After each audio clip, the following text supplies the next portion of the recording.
Hello everyone, welcome to you all once again. Today we are going to discuss very important topic regarding this Qatar pharmacist and वहाँ का जो syllabus है change कर दिया गया है. यस, बहुत सारे जो नेम तो चेंज किया है उन्होंने, नेम के साथ साथ बहुत सारी और भी चीज़ें चेंज की गई हैं. इंपॉर्टेंटली ये है कि एग्ज़ाम, तो आप if you are going to write this exam appear करने वाले, very very important for you to know कि कौन कौन सा syllabus change किया है. Accordingly you can prepare and you can go for the exam, right? So Dr. Alok with us, so he's our academic head academically. So अभी जितनी changes sir ने किए हैं इस सिलेबस में, तो हमने हमारे जो कोचिंग है उसको भी हमने पूरा मॉडिफाई कर दिया है, स्पेशली द न्यू सिलेबस के अकॉर्डिंग. तो if you want to join you can join us academically का जो कोर्स है. एंड बट अभी हम बात करेंगे यहाँ पर कि कौन कौन से चेंजेस यहाँ पे कर दिए गए. तो आलोक सर थोड़ा सा बताइए अभी क्या इम्प्लीमेंटेशन चल रही है. तो जो अभी न्यू है ये NPQE हो गया है, national pharmacy qualification exam. Yes doctor Akram, ये अभी प्रीवियसली हम लोगों ने इस पे एक वीडियो भी बनाया था. NPQE पे. तो प्रीवियसली कतर जो एग्जाम था QCHP नेम होता था उसका, and now it will be called as NPQE. Okay. And कुछ चेंजेस भी हम लोगों ने डिस्कस किए थे लास्ट टाइम. लाइक आप लोगों के कमेंट की वजह से ही हम लोग ये वीडियो बना रहे हैं. तो आप बहुत सारे लोगों ने पूछा कि सिलेबस सर क्या चेंज हुआ है. यस. तो अभी डॉक्टर अकरम हम लोगों ने लास्ट टाइम डिस्कस किया था, इसमें जनरली जो डिपार्टमेंट है वो रहेगा department of health care professional, and this will be DHP.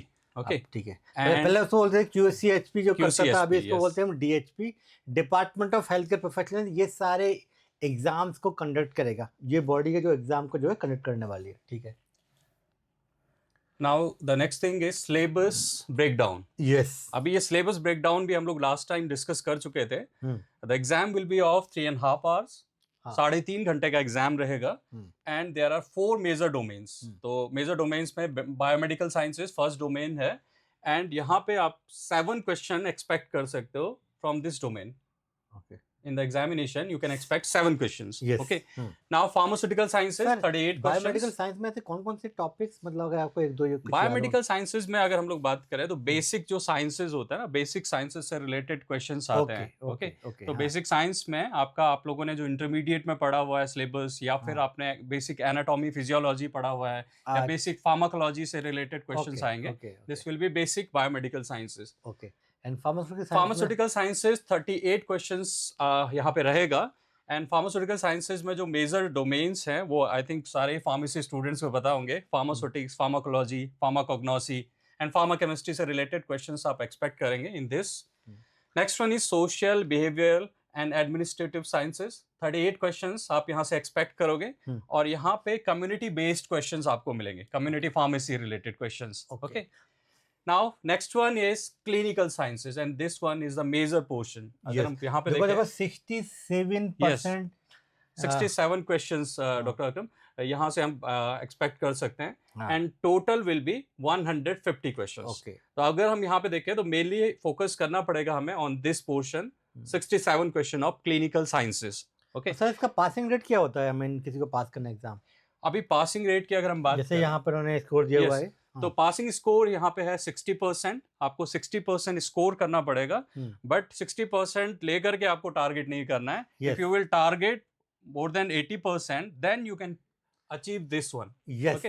अगर 60 पे करोगे तो आप 60 लेकर नहीं आ पाओगे, फिर आप फेल हो जाओगे, राइट? यू शुड अचीव का 80% मेरे को करेक्ट करना है, ताकि 60 तो आप कर ही जाओ. एंड डॉक्टर अकरम कुछ एग्जाम्पल हमने देखे हैं स्टूडेंट्स के 59% स्कोर किया एंड रह गया उनका एग्जाम. यस. ओके. तो आपका जो टारगेट रहेगा वो आपका मोर देन 80% का रहेगा, देन यू कैन स्कोर.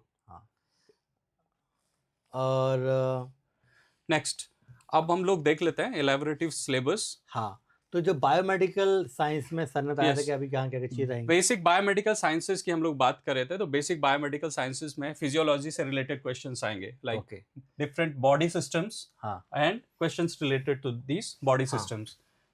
ये आपका एक मेजर टॉपिक है. सिमिलरली अगर हम यहाँ पे देखें, आपके होम्योस्टैटिस आपका जो टेक्निक होती है उससे रिलेटेड क्वेश्चंस आएंगे. बायोकेमिस्ट्री आपने पढ़ा होगा, आई थिंक फार्मेसी जिसने भी किया है बायोकेमिस्ट्री जरूर पढ़ा होगा. कार्बोहाइड्रेट्स, ग्लाइकोसाइड्स, ये आपने एल्कलॉइड्स, टर्पेनॉइड्स आपने पढ़े, तो उससे रिलेटेड क्वेश्चंस आपको पूछे जाएंगे यहाँ पे, and these will be basic questions. Okay. Next one is immunology. Pharmaceutics आप लोगों ने पढ़ा होगा, एंड फार्मास्यूटिक्स के अंदर इम्यूनोलॉजी आता है, तो डिफरेंट माइक्रो ऑर्गेनिज्म से रिलेटेड क्वेश्चंस यहाँ पे पूछे जाएंगे. Next one is microbiology. Microbiology में भी आपके माइक्रो ऑर्गेनिज्म से रिलेटेड या ट्रांसमिशन ऑफ डिजीजेस से related questions, microbial classification, microorganism yes. Transmission, तो ये क्वेश्चंस आपको यहाँ पे पूछे जाएंगे. अगर हम इम्यूनोलॉजी में देखें ना, तो इम्यूनोलॉजी में ये hyper sensitivity is very important. Similarly pharmacogenomics is important. DNA RNA, I think basic sciences में आपने सबने पढ़ा हुआ है, तो डीएनए आरएनए से रिलेटेड क्वेश्चंस भी आप एक्सपेक्ट कर सकते हैं. यस. हाँ, सॉरी. तो ये सारे क्वेश्चन जो हैं, so this was the first domain, basic biomedical sciences. Yes. तो नेक्स्ट आता है ये फार्मास्यूटिकल साइंसेज, और ये आपका मेजर डोमेन है अभी यहाँ पे. फार्मास्यूटिकल साइंसेज में आप लोगों ने डिफरेंट सब्जेक्ट्स ऑलरेडी पढ़े हुए हैं. मेडिसिनल केमिस्ट्री सबने पढ़ा होगा I think, and similarly pharmacology and toxicology, pharmacognosy आप लोगों ने पढ़ा हुआ है, pharmaceutics and biopharmaceutics. Next one is pharmacokinetics. Pharmacokinetics is generally related to pharmaceutics, तो फार्मास्यूटिक्स से ही आपका रहेगा. Sterile and non sterile compounds, ये भी आपके फार्मास्यूटिक्स के अंदर ही आते हैं. अब यहाँ पे हम अगर देखें मेडिसिनल केमिस्ट्री में बहुत वाइड होता है सिलेबस. आई थिंक डॉक्टर अकरम सारे फार्मासिस्ट को पता होगा. मेडिसिनल केमिस्ट्री वेरी, इंडिया में जो है Yes. केमिस्ट्री और जो है कॉग्नोसी बहुत पढ़ाई जाती है, and it is very tough subject. यहाँ पे स्पेसिफिकली अगर हम लोग देखें, यहाँ पे एडीएमए प्रोसेस से रिलेटेड क्वेश्चंस पूछे जाते हैं. Okay. Absorption, distribution, metabolism and excretion related questions. Similarly, drug action related questions, structure activity relationship, this one is very important. बहुत सारे क्वेश्चंस यहाँ पे पूछे जाते हैं कि जो ड्रग का स्ट्रक्चर है उसमें डिफरेंट फंक्शनल ग्रुप का क्या रोल होता है. इसको ऐसा हम बोलते हैं structure activity relationship. Similarly pharmacology की अगर हम बात करें तो क्लासिफिकेशन रिलेटेड क्वेश्चंस आपको पूछे जा सकते हैं. First line drug related questions आपको पूछे जा सकते हैं. सिमिलरली आपका अगर हम लोग यहाँ पे देखें तो side effect, this one is also important. Very very important side effect. Side effect से रिलेटेड जनरली क्वेश्चंस आते हैं. And this is like overdose management. जो टॉक्सिकोलॉजी वाला जो पार्ट है, टॉक्सिकोलॉजी फॉर एग्जांपल किसी ने अगर पैरासीटामोल खा लिया, कितना उसका डोज है, टॉक्सिसिटी हो गया तो कैसे उसको मैनेजमेंट करना है, तो ये उसको अंदर आना है. Yes. Next one is pharmacognosy. This one is related to natural products. तो अब यहाँ पे फार्माकोग्नोसी में अगर हम लोग देखें तो फार्माकोलॉजिकली एक्टिव जितने भी कंपाउंड्स हैं, जितनी भी कैटेगरीज हैं, उससे आप क्वेश्चन एक्सपेक्ट कर सकते हो. डाइटरी सप्लीमेंट्स जो होते हैं, डिफरेंट वाइटामिन जो हैं, प्रोटीन्स, कार्बोहाइड्रेट्स, इनसे रिलेटेड क्वेश्चंस भी जनरली वहां पे अभी पूछे जा रहे हैं. Next one is pharmaceutics. And pharmaceutics and में अगर हम बात करें तो सेकंड ब्रांच है बायोफार्मास्यूटिक्स. तो इससे रिलेटेड अगर क्वेश्चंस रहेंगे तो those will be related to drug delivery principles, okay, and doses forms, drug stability, this one is also important, and biotechnology. Yes. Next one is pharmacokinetics and sterile and non sterile compounds. तो ये भी आप लोगों ने pharmaceutics में पढ़ा होगा. इसमें जनरली जो कंपाउंडिंग प्रिंसिपल्स हैं, कैसे स्टेरिलाइजेशन टेक्निक को यूज करते हैं हम लोग इन द कंपाउंडिंग प्रोसेस, इससे रिलेटेड क्वेश्चंस आएंगे. अगर हम फार्माकोकाइनेटिक्स की बात करें तो in vivo kinetics, in vivo term I think सबको पता होगा जितने भी लोग देख रहे हैं, in vivo. Next one is bioavailability related बहुत सारे क्वेश्चंस पूछे जाते हैं वहाँ पे. फिजियोलॉजिकल डिटर्मिनेंट्स जो होते हैं वो भी आपके जनरली वहाँ पे आएंगे. आपके different physiochemical properties related questions you can expect. And pharmacopoeia guidelines very important. Yes, this one is very important. And sterile admixture, तो बेसिकली स्ट्राइल जब कंडीशन होती है तभी हम प्रिपरेशन करते हैं सर्टेन जो है कंपाउंड्स का, राइट. तो वही बताया गया है यहाँ पर. Okay, this was about pharmaceutics and next आएगा ये chemistry. Yes. Next one is social, behavioural and administrative sciences. अब यहाँ पे जनरली जो क्वेश्चंस रहते हैं वो कम्युनिटी फार्मेसी से रिलेटेड रहेंगे. डिफरेंट आपका जो हेल्थ केयर डिलीवरी सिस्टम्स हैं वो कैसे वर्क करते हैं. तो यहाँ पे अगर हम लोग देखें तो जो डिफरेंट आपके हेल्थ केयर सिस्टम है, तो यहाँ पे जनरली होगा जैसे कतर हेल्थ केयर सिस्टम. तो जो क्वेश्चंस पूछे जाएंगे वो कतर हेल्थ केयर सिस्टम से रिलेटेड रहेंगे. ओके. एंड अगर आप एग्जाम दे रहे हैं किसी अदर रीजन का तो वो अदर रीजन से रिलेटेड क्वेश्चंस पूछे जाएंगे वहाँ पे. Next one is population based questions, pharmaco epidemiology. Population based questions, आपका जो ड्रग है वो कंप्लीट पॉपुलेशन पे किस टाइप से वर्क करता है और किस टाइप के इफेक्ट प्रोड्यूस करता है, ये आपके क्वेश्चंस वहाँ पे पूछे जाएंगे. Data analysis, yes, and pharmacovigilance and medication safety. This is very very important है. ये दोनों जो बेसिकली पीबी फार्माकोविजिलेंस में बहुत सारे लोग आप में से जॉब भी करना चाहते हैं, राइट. तो ये उसी टाइप के क्वेश्चंस यहाँ पूछे जाएंगे. Yes doctor Akram. Next one is pharmaco economics. Yes. Pharmaco economics में से अफोर्डेबिलिटी रिलेटेड क्वेश्चंस होते हैं आपके। आपका economic analysis in health care system, okay. Similarly resource allocation and humanistic outcome से रिलेटेड क्वेश्चंस आप एक्सपेक्ट कर सकते हैं इन फार्माको इकोनॉमिक्स। अब ये देखिए जो टॉपिक्स है ना, ये बहुत वाइड है, हमने बहुत प्रिसाइजली क्रिएट किया कोर्स को मे बी बी फॉर्म में आपने अकॉर्डिंग पढ़ा to the exam. B form में शायद होता है या नहीं होता है? बी फॉर्म में बहुत कम पोर्शन होता है तो ये डॉक्टर फार्म डी में ये बहुत ही यस फार्मको एपिडेमियोलॉजी और इकोनॉमिक्स का एक पूरा सब्जेक्ट होता है, वहाँ पढ़ाया जाता है फार्म डी के अंदर, बट बी फॉर्म में नहीं है। बट नो वरीज, एकेडमिकली में तो हम आपको पूरा पढ़ाएंगे जितना भी पूरा का पूरा जो सिलेबस है if you buy our course. Okay तो इस पे जनरली क्या होता है डॉक्टर अकरम, आई थिंक आपको तो पता ही होगा, बट स्टूडेंट्स के लिए हम लोग थोड़ा सा बता दें कि मेडिकेशन जो है ना इफेक्टिव तो होना चाहिए, लेकिन कॉस्ट इफेक्टिव भी होना चाहिए। बहुत कॉस्टली हो गया तो कोई बाय नहीं कर पाएगा। जनरली इसमें 3 चीज़ें होती हैं, सेफ, इफेक्टिव एंड अफोर्डेबल। ठीक है, सेफ भी होना चाहिए मेडिसिन, किसी को साइड इफेक्ट ना करे, और इफेक्टिव भी होना चाहिए, एंड साथ में अफोर्डेबिलिटी, कॉस्ट भी कॉस्ट इफेक्टिव होना ऐसा नहीं है चाहिए। कि भाई बंदा हाँ, अफोर्ड नहीं कर पाया तो afford बाय नहीं कौन कर करेगा, पाए। you know? Yes yes. हाँ। सो ये आपके टॉपिक रहेंगे इसमें फार्माको इकोनॉमिक्स में। Next one is pharmacy practice management. ये Yes. बहुत इंपॉर्टेंट टॉपिक है हम्म, और मेजॉरिटी ऑफ क्वेश्चन पूछे जाते हैं यहाँ पे से। यहाँ ओके से, अच्छा। तो रिसोर्स मैनेजमेंट, आप जो रिसोर्सेज हैं आपके पास उनको आप कैसे यूज करोगे, मार्केटिंग स्ट्रेटेजीज कैसे क्रिएट करते हैं, फाइनेंशियल मैनेजमेंट कैसे करेंगे, एंड पेशेंट आउटकम्स पे आप कैसे ध्यान दोगे, ये क्वेश्चंस यहाँ पे पूछे जाएंगे आपसे इन फार्मेसी प्रैक्टिस मैनेजमेंट। तो नेक्स्ट आता है बेसिकली, आई थिंक दोबारा हो गया है। Next one is clinical sciences. यही Dr. Very Akram, very this important one is the most important one, and Yes. Students आपको मेनली इसी पे फोकस करना है, क्योंकि 67 questions out of 150 you will expect from this portion. Yes. And ये थोड़ा सा टफ पड़ता है doctor Akram for pharmacist, Yes. Because आपका आपने देखा होगा कि फार्म डी के स्टूडेंट्स जो हैं वो तो जनरली इसको पढ़ते हैं, but Yes. B form B.Pharm के वाले स्टूडेंट्स जो नहीं हैं पढ़ते हैं। उनके पास ये बहुत But कम पोर्शन डरने होता की है। जरूरत नहीं है, ऐसा नहीं है कि लाइक इम्पॉसिबल नहीं है कि आप नहीं कर पाओगे, नो। यस तो जो हम आपको पढ़ाएंगे आपको उतना ही पढ़ना होता है, तो इतना टफ भी नहीं है, बट ऑब्वियसली थोड़ा टफ पड़ेगा बिकॉज आपके सिलेबस में नहीं था। या जो फाइनल ईयर का जो फार्माकोलॉजी होता है, तो क्लिनिकल फार्माकोलॉजी जो उसको हम लोग बोलते हैं, या फोर्थ मतलब सॉरी 8th सेमेस्टर में 7th सेमेस्टर में तो वही पढ़ाया जाता है इसके अंदर। तो अब क्लिनिकल साइंसेस में एक तो आपको बता दिया 67 question you can expect from this topic, okay. And generally यहाँ पे फार्माकोलॉजी का ही एडवांस वर्जन ये रहेगा।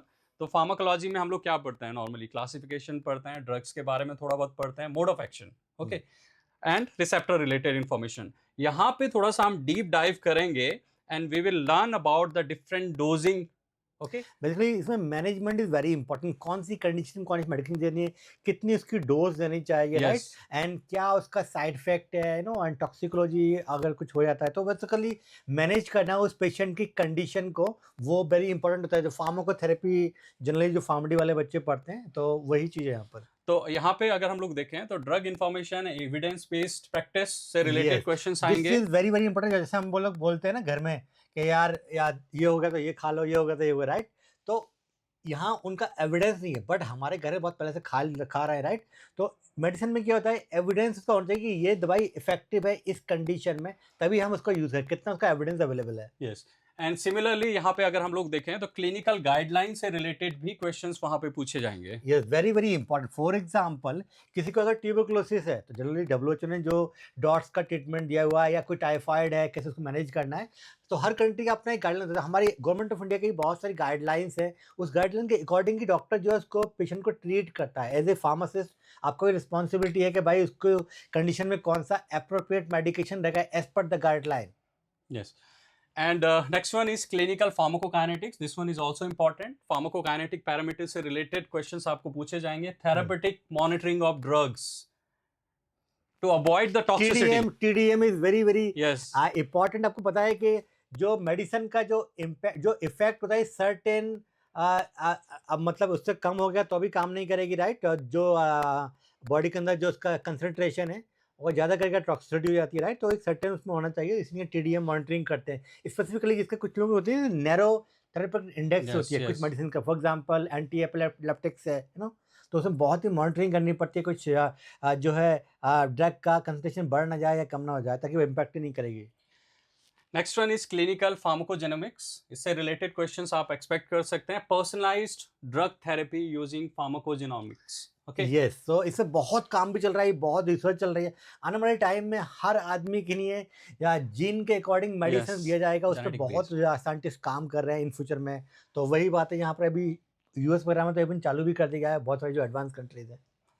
Next one is disease prevention and population health. अब ये जो डिजीज प्रिवेंशन वाला पार्ट है ना, Yes, very ये बहुत important. इंपॉर्टेंट है। Yes. डिजीज प्रिवेंशन से रिलेटेड आप मैक्सिमम क्वेश्चन एक्सपेक्ट करेंगे as in a clinical pharmacist sciences. You need to give the counselling to the patient, क्या उसको करना चाहिए क्या नहीं करना है। फॉर एग्जांपल कोई स्मोकिंग करता है, भाई इसको नहीं करना चाहिए, Yes. उसको आपको काउंसलिंग करना है, भाई इसको कम करो या अवॉइड करो, राइट। कोई अल्कोहल ले रहा है तो सर्टेन टाइम पे ना ले। तो ऐसे बहुत सी चीज़ें हैं कि नॉन फार्माकोलॉजी ट्रीटमेंट है, वो भी आपको जो पेशेंट को बताना होता है, Yes. पार्ट फ्रॉम मेडिकेशन के साथ में जो इम्पैक्ट करती इसके है। अलावा वैक्सीनेशन रिलेटेड बहुत सारे क्वेश्चंस आते हैं। Yes. Immunisation, yes, very important. तो चिल्ड्रंस के लिए जो वैक्सीनेशन आपका होता है, या प्रेग्नेंट वुमेन के प्रेग्नेंट लिए। वुमेन के लिए जो आपका जनरली होता है वैक्सीनेशन, इसके क्वेश्चंस बहुत पूछे जाते हैं। Yes, Next one is disease prevention and population health. This one is similar. Next is patient assessment. Okay, तो पेशेंट असेसमेंट, आप कैसे असेस करते हैं पेशेंट को, उसके कंडीशन के अकॉर्डिंग, एज के according, okay, and disease condition के अकॉर्डिंग। सिमिलरली हम लोग हिस्ट्री को भी चेक करते हैं, हिस्ट्री के अकॉर्डिंग भी कस्टमाइज थेरेपी होती है। तो this will be under the patient assessment part. Yes, clinical pharmacology and therapeutics decision making. Okay, this one is also important. यहाँ पे हम लोग कैसे डिसीजन लेते हैं कि कौन सा ड्रग इंटरेक्शन यहाँ पे वर्क कर रहा है और उसके अकॉर्डिंग कैसे कस्टमाइज करना है हमें।